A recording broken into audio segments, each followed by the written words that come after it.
আজকে আমার বিয়ের ৬ বছরের সংসারের ইতি টানলাম। আমার বিয়েটা হয়েছিল পারিবারিকভাবেই।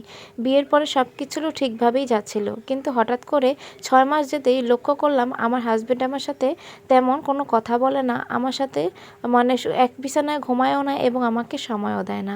যাই হোক, আমি তার উপর নজর রাখতে শুরু করলাম। আমার হাসব্যান্ড ছিল একটা ব্যাংকের কর্মকর্তা। আমি ভাবলাম হয়তোবা কোনো মানে কাজের চাপে এরকম হয়েছে। কিন্তু যখন নজর রাখতে শুরু করলাম দেখতে পেলাম সে প্রায় ফোনে কার সাথে যেন কথা বলে। সে যখন রুমে থাকতো না আমি তখন তার ফোন চেক করি এবং চেক করার পরে দেখতে পারি একটা মেয়ের সাথে অনেকগুলো ফোন রেকর্ডস, এবং ফোন রেকর্ডস চেক করতে গিয়ে দেখি তারা এমন জঘন্য ভাষায় কিছু কথা বলছে যেগুলো মুখেও আনার মতো না। যাই হোক, তারপরে সেই নাম্বারটা আমি চেক দিতেই দেখি সেই নাম্বারটা আমার পরিচিত একটা নাম্বার, আর সেই নাম্বারটা ছিল আমারই মামাতো ননদের। আমার মামাতো ননদের বিয়ে অনেক আগেই হয়েছে, কিন্তু তার স্বামী হচ্ছে প্রবাসী, তাই সে আমার স্বামীর সাথে কথা বলে। আর এটাও জানতে পারি যে আমার হাজব্যান্ড নাকি আমাকে তার ফ্যামিলির চাপে পড়ে বিয়ে করেছে। তাদের নাকি দুজনের অনেক আগে থেকেই সম্পর্ক ছিল। এই কথা শুনে আমি আমার শাশুড়ি আম্মাকে জানাই।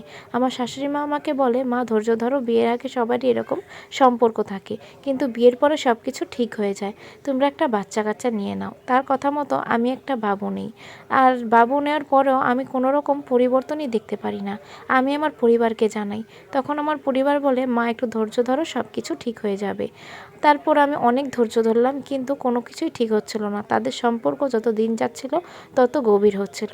যাই হোক, হঠাৎ একদিন আমার মামাতো ননদ আমাকে কল দিয়ে বললেই বসলো আমি নাকি তাদের সম্পর্কের মাঝে কাটা হয়ে বসে আছি। আমার জন্য নাকি তাদের দুজনের অনেক সমস্যা হচ্ছে। তারা দুজনকে বিয়ে করতে পারছে না।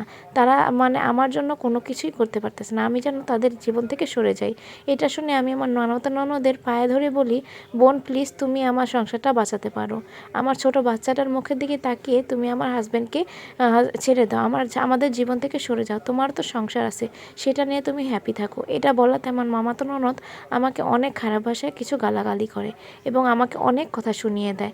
এগুলো আমি ফোনে রেকর্ড করে রাখি এবং আমার হাজব্যান্ড সাথে আমি রাগ কন্ট্রোল না করতে পেরে হাজব্যান্ডকে সেই রেকর্ডগুলো সব শোনাই এবং বলি, দেখো তোমার ছেলে আছে, আমি তোমার বউ, আমাদের থাকা অবস্থায় তুমি কেন ওই মেয়ের সাথে সম্পর্ক রাখছো?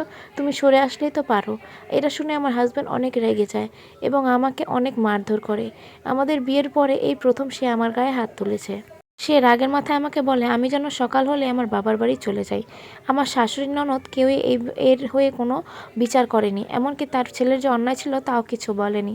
সকাল হলেতেই আমি বাবার বাড়িতে আসি এবং আমার বাবা মা বলে সব কিছু বুঝে যে আচ্ছা কিছুদিন থাক এখানে, হাজবেন্ডের রাগ কমে গেলে ঠিকই তোকে নিতে আসবে।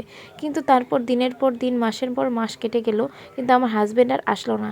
জানতে পারলাম প্রতিবেশীদের কাছ থেকে আমার হাজবেন্ড নাকি ওই মেয়েকে বিয়ে করেছে এবং ওই মেয়ে নাকি তার হাজবেন্ডকে তালাক দিয়ে চলে এসেছে। শুধুমাত্র মোহরানার টাকার জন্য আমার হাজব্যান্ড আমাকে তালাক দিতে পারতেছে না। এটা শোনার পরে আমি নিজেই ওকে ডিভোর্স দিয়ে দেই আর এই সম্পর্কের ইতি টানি, কারণ আমি তাকে ভালোবেসে ওয়েট করলেও সে আমার কোনো মূল্যই দিচ্ছিল না। এরকম পুরুষ আমার জীবনে না থাকলেও চলবে। আল্লাহ আমাকে হাত পা দিয়েছে, আমি আমার সন্তানকে নিয়ে চলতে পারবো। এটা ছিল একটা আপুর জীবনের ঘটনা। খুবই খারাপ লাগলো ঘটনাটা শুনে।